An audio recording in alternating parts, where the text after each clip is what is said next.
हाल ही में एक खबर सामने आई थी कि अंकिता भंडारी के माता पिता के घर की पानी की लाइन काट दी गई है। बताया जा रहा था कि अपनी बेटी को खो चुके माता पिता अब अपने ही घर तक पानी पहुंचाने के लिए सरकारी दफ्तरों के चक्कर काट रहे हैं। इसी मुद्दे को लेकर आज अंकिता न्याय यात्रा संयुक्त संघर्ष मंच का एक प्रतिनिधिमंडल मुख्य सचिव से मिला। प्रतिनिधिमंडल का कहना है कि जिस परिवार ने न्याय की लड़ाई में अपनी पूरी ताकत झोंक दी, वह आज बुनियादी सुविधा पानी के लिए दर दर भटक रहा है। मुख्य सचिव ने सहानुभूतिपूर्वक उनकी बात सुनी और समस्या के समाधान के लिए कड़े निर्देश देने का आश्वासन दिया। देखिए, हम अभी चीफ सेक्रेटरी जी से मिलके बाहर निकल ही रहे हैं। आप मिल गए हैं, बहुत अच्छी बात है। हम आपके चैनल के माध्यम से ये बताना चाहते हैं कि आज हम मुख्य रूप से जो मुख्य सचिव से मिले हैं वो अंकिता भंडारी न्याय यात्रा संयुक्त संघर्ष मंच की ओर से हम उनसे मिले हैं और हमने ये सरकार से मांग की है कि उनके परिवार को जो पानी की बहुत बड़ी दिक्कत आ रही है और उनके पास लंबे समय से पानी नहीं पहुंच रहा उनके गांव तक, उनके घर के पास तक, तो उसके लिए हमने निवेदन किया है कि उनके घर तक नल लगाया जाए। जब सरकार की खुद योजना है कि हर घर नल वाली योजना, तो उसके तहत वो क्यों नहीं इनको पानी दे करते हैं। क्योंकि हमारे मानना है कि सरकार लगातार इस तरह की हम लोगों को सुनाई दे रहा है, ऐसी होल्डिंग हम देख रहे हैं, ऐसी खबरें हम सुन रहे हैं कि सरकार ने उनके पिता को और उसके भाई को नौकरी दे दी है, उन्होंने उनके घर को बहुत अच्छा सुंदर बना दिया, उस पर पैसा खर्च करके उसकी मरम्मत करवा दी है, उनके गांव तक का रास्ता बढ़िया कर दिया है, उनको किसी तरह की वहाँ पे दिक्कत नहीं है, उनको आर्थिक रूप से भी सहायता दी गई है। लेकिन जब हम लोगों ने मुख्य सचिव से इस बारे में पूछा तो उनको इसकी कोई जानकारी नहीं थी, तो हमें कष्ट भी हुआ। हमें लगा कि अभी तक जो हमें जानकारियाँ मिल रही थी वो फ्रॉड थी या गलत थी, लेकिन आज हमें सच पता चला है कि उनको इस तरह की कोई भी सुविधाएं अभी तक नहीं मिली हैं। लेकिन हमने ये मांग तभी की है कि उनको कम से कम पानी की सुविधा दी जाए उनके परिवार को, और इस पर उन्होंने सहमति भी जताई है मुख्य सचिव ने कि हम कोशिश करेंगे अतिशीघ्र उनके घर तक पानी पहुँचे। हालांकि जब सरकार द्वारा घोषित अन्य सुविधाओं के बारे में उनसे सवाल किया गया तो उन्होंने इसमें अनभिज्ञता जताई। क्या यही है प्रशासनिक समन्वय? क्या इतने बड़े मामले में भी पीड़ित परिवार की बुनियादी जरूरतों पर नजर नहीं रखी जा रही है? देखिए, मुख्य सचिव के पास आज हम अंकिता न्याय यात्रा संघर्ष मंच की ओर से गए थे। मुद्दे तो बहुत सारे थे, लेकिन मुख्य जो हमारा मुद्दा था, जो मुख्य हमारी डिमांड थी, वो ये थी कि अंकिता के माँ बाप बुजुर्ग हैं, बीमार हैं और उनके पास पानी की कोई व्यवस्था नहीं है। उनके पास एक ही लड़की थी जवान, जो अंकिता थी, जो मारी गई है, जिसको मार दिया गया है। तो उनकी स्थिति वैसे भी दयनीय है। तो दयनीय स्थिति होने के कारण हम उनके घर गए, हम उनसे मिले। हमने वहाँ की स्थिति ऐसी नहीं है सुनी सुनाई है, हमने खुद देखा कि एक बीमार और बूढ़ी महिला कितनी दूर मीलों चल करके सिर में पानी रख करके ला रही है। हमको वहाँ पानी पीने का मन भी नहीं किया। हमने सोचा हम 4-5 लोग हैं, अगर हमने 5 गिलास पानी के पी दिए तो इस बेचारी को कितना कष्ट होगा, इतना पानी इनका खत्म हो जाएगा। ये स्थिति है उनकी। लेकिन सरकार हिंडोला पीटती है, हर घर नल, हर घर जल। न तो उनके घर में नल है और न उनके घर में जल है। तो और हम ज्यादा क्या मांग रहे हैं? हम कह रहे हैं भाई, सरकार जिन की घोषणा कर रही है, जिन परियोजनाओं की, उसी के अंतर्गत कम से कम एक नल लगाकर उन लोगों को ये सुविधा तो दी जाए। ये मुख्य समस्या है पानी की। और उन्होंने डीएम को भी पत्र दिया था, लेकिन देखिए कितनी दुख की बात है। डीएम साहब ने कहा इतनी छोटी बात के लिए आप मेरे पास आ रहे हैं, आप जल निगम में जाइए, जल विभाग में जाइए। और ये छोटी बात कहाँ, ये तो बड़ी हो गई। हमको सचिव तक से मिलना पड़ रहा है पानी के लिए, लेकिन उनके घर में एक भी बूंद पानी नहीं है। लेकिन जिस तरह का आज हमको मुख्य सचिव ने आश्वासन दिया है कि हाँ, हम पानी दिलवाएंगे उनको, हम आश्वस्त हैं। देखते हैं कब तक वो उनको पानी दे पाते हैं, और उम्मीद है कि मिल जाएगा। अभी मुख्य सचिव ने जो आश्वासन दिया, उन्होंने कहा कि मैं इस पे शीघ्र ही हम डीएम को पत्र लिखेंगे और जो आगे कार्रवाई करेगी इस पे। तो मेरा यही कहना है कि ये एक ऐसा मुद्दा है। आप देखिए, पानी जैसे कि हमारी पूरी सरकार, सब लोग, और आपको पता है कि सबसे बड़ी जो अभी वैल्यू है वो वाटर की है पूरे दुनिया में। और आप देखिए, अंकिता भंडारी के गाँव में वो पानी नहीं पहुँच पा रहा है। तो ये कितने हमारे लिए शर्म की बात है और कितना मतलब हम लोग कितना गिल्टी महसूस करते हैं इस चीज़ के लिए, जो प्रदेशवासी है। तो मेरा यही कहना है कि मतलब एक तरीके से इस पे कार्रवाई की जाए जल्द से जल्द। प्रतिनिधिमंडल का कहना है कि यह सिर्फ पानी की लाइन का मामला नहीं है, यह उस संवेदनशीलता का सवाल है जिसकी उम्मीद एक राज्य अपने पीड़ित परिवार के प्रति करता है। इस दौरान हत्या अभियुक्त के परिवार को टेंडर दिए जाने का भी मुद्दा उठाया गया। मुख्य सचिव ने बताया कि टेंडर निरस्तीकरण के आदेश जारी कर दिए गए हैं, लेकिन सवाल अब भी बना हुआ है, ऐसी स्थिति पैदा ही क्यों हुई? क्या निगरानी और जवाबदेही में कहीं कमी रह गई थी? बेहद दुखद विषय है कि अंकिता भंडारी के माता पिता, उनकी तबीयत खराब है, बेटी वो खो चुके हैं और उत्पीड़न पर उत्पीड़न कर रही है ये सरकार। और हर जल जीवन और हर घर जल, ये बातें केवल बातें हैं, हवा हवाई है। और ये बात आज साबित हो गई है जब इस सरकार ने, इस प्रचंड बहुमत वाली धामी की सरकार पानी नहीं पहुंचाती अंकिता भंडारी के गाँव में, उसके घर पर। और उनके माता पिता ने चिट्ठी दी है, एक पत्र दिया है जिलाधिकारी को, मगर जिलाधिकारी सो रहे हैं उन्हें जगाने के लिए। हमें मुख्य सचिव को जगाना पड़ा, मगर मुख्य सचिव भी जगाना ही पड़ा क्योंकि उनको भी कोई खबर नहीं। वो कहते हैं मुझे पता नहीं, विभागों से पूछना पड़ेगा कि क्या क्या किया गया अंकिता भंडारी के परिवार के लिए। भाई ये इतने बड़े बड़े होर्डिंग लगाए, उसी को पढ़ के रट ही लेते, लेकिन अगर कुछ नहीं किया है तो मुख्य सचिव क्या बताते। इसीलिए आज हम यहाँ पे आए हैं और अंकिता न्याय यात्रा संयुक्त संघर्ष मंच ये तय कर चुका है कि अंकिता भंडारी को तो न्याय दिला के रहेंगे। उसके माता पिता को, स्वर्गीय अंकिता भंडारी जो वीरांगना है हमारी, उनके माता पिता को उनका अधिकार दिलवा कर रहेंगे। और साथ ही जो इतना बड़ा ठेका दिया है पुलकित आर्या के पिता और भाई की कंपनी को, उसको कैंसिल क्यों नहीं किया गया। और पहली बात, 9 तारीख को अगर संस्तुति की जाती है सीबीआई जांच की, तो 13 तारीख को कैसे दिया जाता है इतना बड़ा वर्क ऑर्डर? देने वाले वही जिलाधिकारी जो तत्कालीन थे, यानी कि जोग दंडे जी, जिनके हस्ताक्षर इस ठेके के वर्क ऑर्डर पर भी है। तो बताना तो पड़ेगा कि आपने तो एसडीएम यमकेश्वर को जांच दी थी कि बुलडोजर कैसे चल गया वनंतरा रिजॉर्ट पर, और उस रिपोर्ट के बारे में आज तक हमें कुछ नहीं पता। इन्हीं चीजों को लेकर हम आए और ये दोनों पत्र हमने दिए हैं मुख्य सचिव को, जिनकी तरफ से केवल आश्वासन मिला है।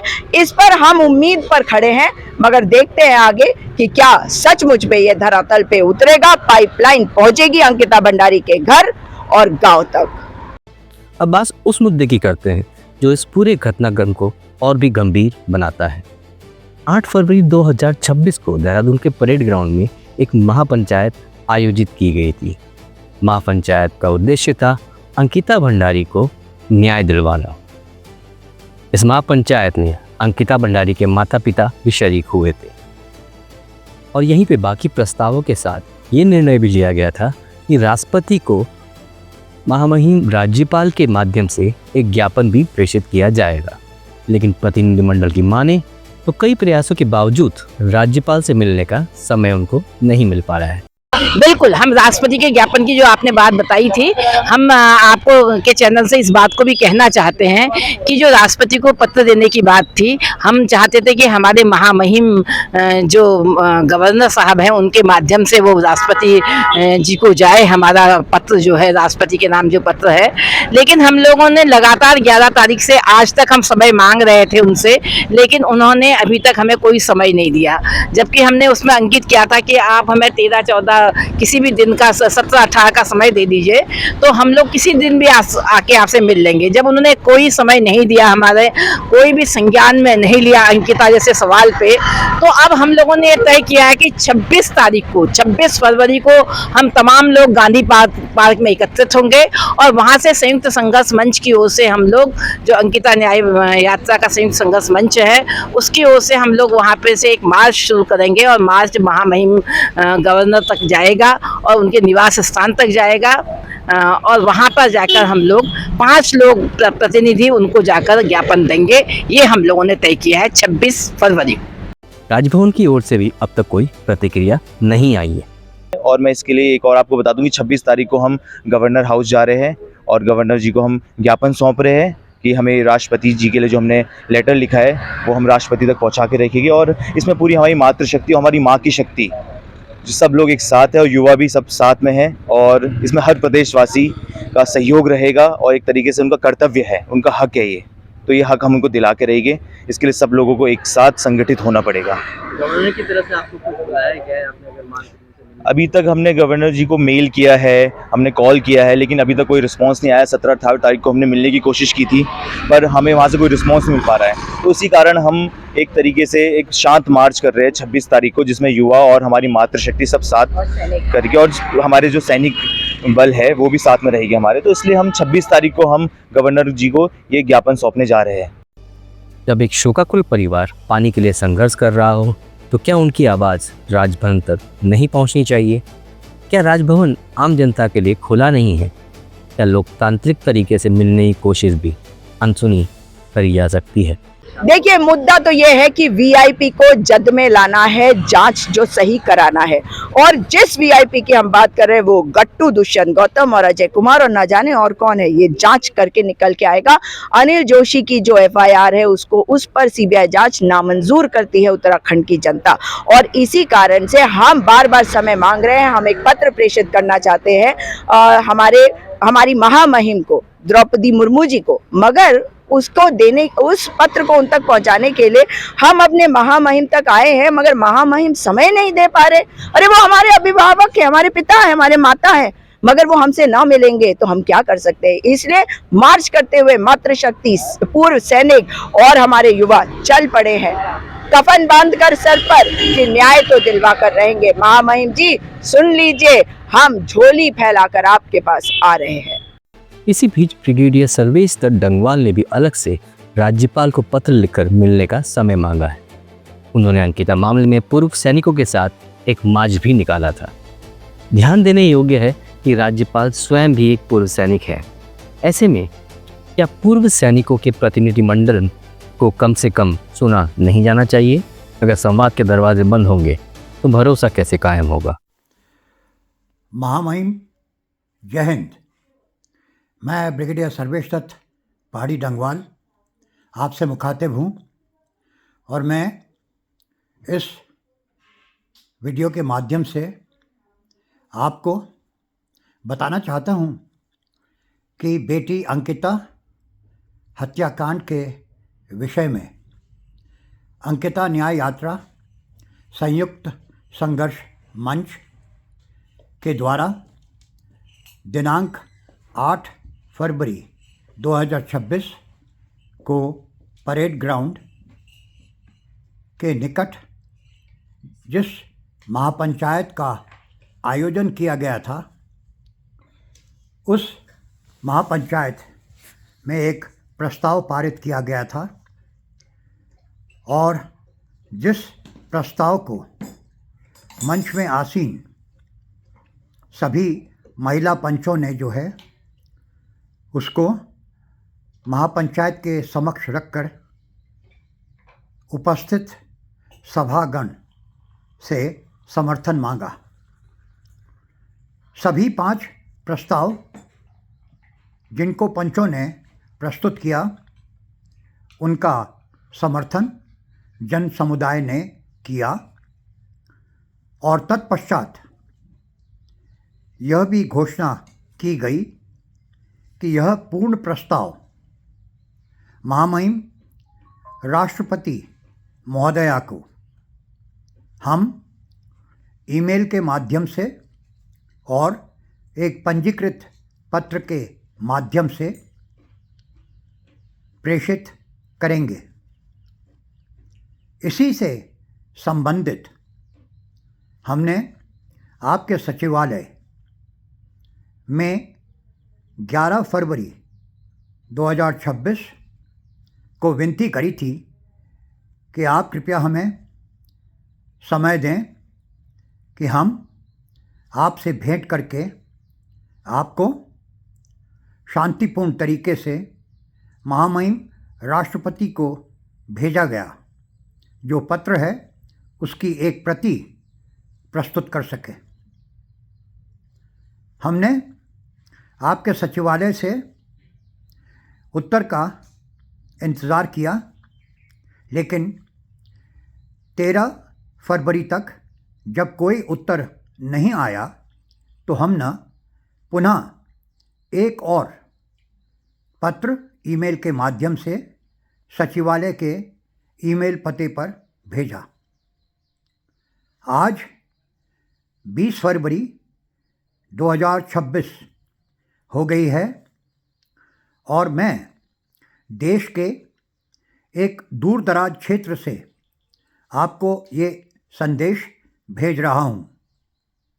आपके सचिवालय ने उस मांग का अभी तक कोई उत्तर नहीं दिया है। महामहिम, ये अपने आप में एक बड़ी आश्चर्यचकित बात है कि हम नागरिक होते हुए और एक बेटी को पूर्ण न्याय दिलवाने के लिए आपसे भेंट करना चाहते हैं, क्योंकि हमने महामहिम राष्ट्रपति को जो पत्र भेजा है उसको हमने संविधान की धारा 355 और धारा 21 के तहत उसका ध्यान आकर्षित करते हुए लिखा है। जैसे आप अवगत हैं, प्रदेश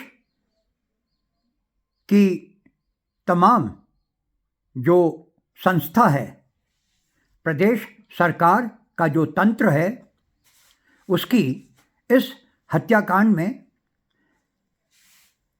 नामित अपराधियों को छुपाने के लिए, उनका संरक्षण करने के लिए एक मिलीभगत स्पष्ट दिख रही है। अब जब ऐसी परिस्थिति में जहाँ की नागरिक ये उम्मीद और आशा करते हैं कि प्रदेश की सरकार ऐसे आरोपियों को, जो कि एक 19 साल की पहाड़ की बेटी, जिसका मात्र यह गुनाह था कि उसने स्पेशल सर्विसेज देने से इनकार कर दिया था और उसके मनोवैज्ञानिक और मानसिक दबाव के कारण उसकी हत्या कर दी गई। ये एक बहुत गंभीर विषय है महामहिम। हमने आपसे एक सैनिक होने के नाते, आप एक बहुत वरिष्ठ सैनिक पद से सेवानिवृत्त हुए हैं और आप उत्तराखंड के राज्यपाल हैं। उत्तराखंड एक सैन्य बहुल्य प्रदेश है और मैं भी आप ही की तरह एक सैनिक हूँ। मैंने ये उम्मीद करी थी कि आप बाकी सब चीज़ों को दरकिनार रखते हुए न्याय के साथ, सत्य के साथ और उसके पक्ष में खड़े होंगे।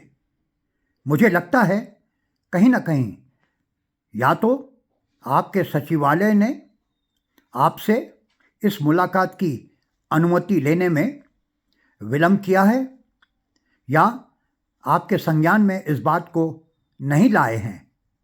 और यदि ऐसा है तो मैं इस वीडियो के माध्यम से आपसे पुनः आग्रह करता हूं कि आप अंकिता न्याय यात्रा संयुक्त संघर्ष मंच के प्रतिनिधियों को समय दें ताकि वह लोक भवन में आकर के आपसे मिलें और आपको वह ज्ञापन और पत्र जो उन्होंने महामहिम राष्ट्रपति महोदया को भेजा है उसको दे सके। हम आपके कृतज्ञ रहेंगे। जय हिंद, जय उत्तराखंड। यह मामला सिर्फ एक प्रशासनिक प्रक्रिया का नहीं है, यह सवाल है संवेदना का, जवाबदेही का और लोकतांत्रिक संवाद का। एक ओर पीड़ित माता पिता पानी जैसी मूलभूत सुविधा के लिए संघर्ष कर रहे हैं, दूसरी ओर संवैधानिक पदों तक उनकी आवाज़ पहुंचाने की कोशिश भी सफल नहीं हो पा रही है।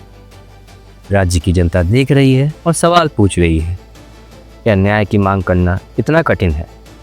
और जब सवाल ईमानदारी से पूछे जा रहे हैं तो क्या जवाब भी उतनी ही ईमानदारी से मिलेंगे? और हिमालयन डॉन से जुड़े रहने का बहुत बहुत शुक्रिया।